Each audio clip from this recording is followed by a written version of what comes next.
All right, back on the Lincoln Continental 79 here. Trying to get this power steering hose out, but boy, it is a little bit of a headache.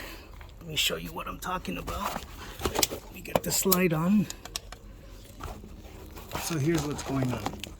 This power steering line that you see right there, that one needs to clear. Excuse me, let me set up the camera a little bit better.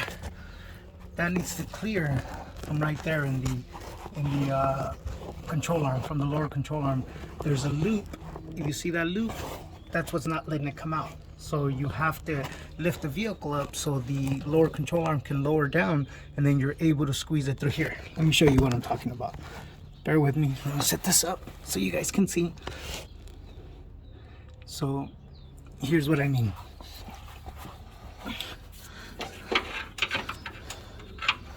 So there it goes. This is the loop that was getting caught behind the control arm. Now we need to go up top and see what's going on down there, up there. Bear with me. Here I am trying to set it up. There it goes. So as you know, we already started moving it forward. So here's what's going on now. So this is the same line that we just moved from the bottom down there. Now it's hitting the radiator shroud, all of that. It's just, the way it's designed is horrible. They say they don't make them like they used to. Thank God. All right, so what needs to happen now is you just have to maneuver it from there. It is not easy, you guys. Boy, Ford, really? This was the best design you could do for this?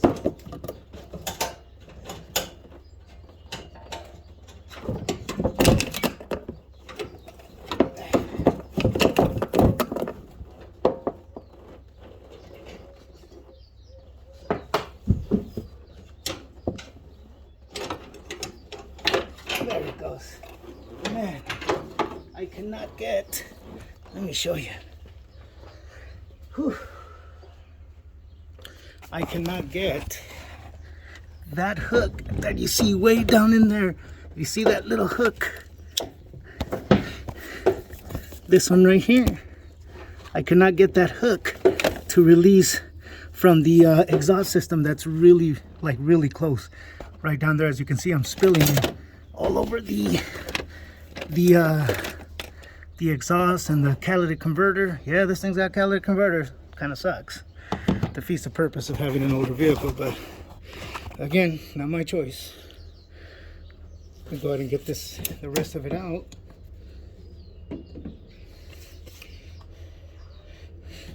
All right, so we're almost there. Really, there it goes. Oh man,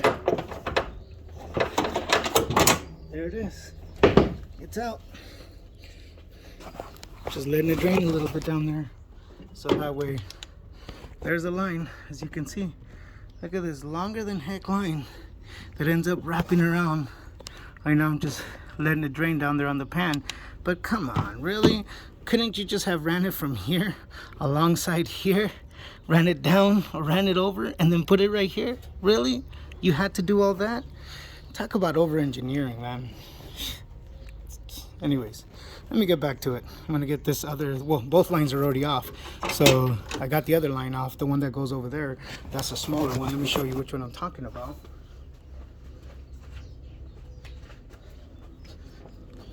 This is the other line. It's a little wet right there, so I believe it's been leaking from the crimp a little bit. And yeah, you can kind of see it. Oh, there goes some fluid. You can kind of see it at the crimp where it's starting to get a little separated right there. So I'm going to go ahead and go get these rebuilt at our local hose store. It's actually out in India, about 40 miles from here. But nonetheless, I'm going to go ahead and take it over there. It's called Aaron Hose Source. They're a really good company. I used to use them out in Fontana, where I was from, for all the big rig repairs and hydraulic repairs that I needed to do. But that's my old life. That's when I used to really bust knuckles there. That's why I went into the smaller diesels, because I really like them and I enjoy that kind of work. So, you know, 22 years experience, there's a point you got to choose what you like. You can't just keep doing what quote unquote makes you money. Sometimes you got to make money with what you like, or else you're going to hate your life.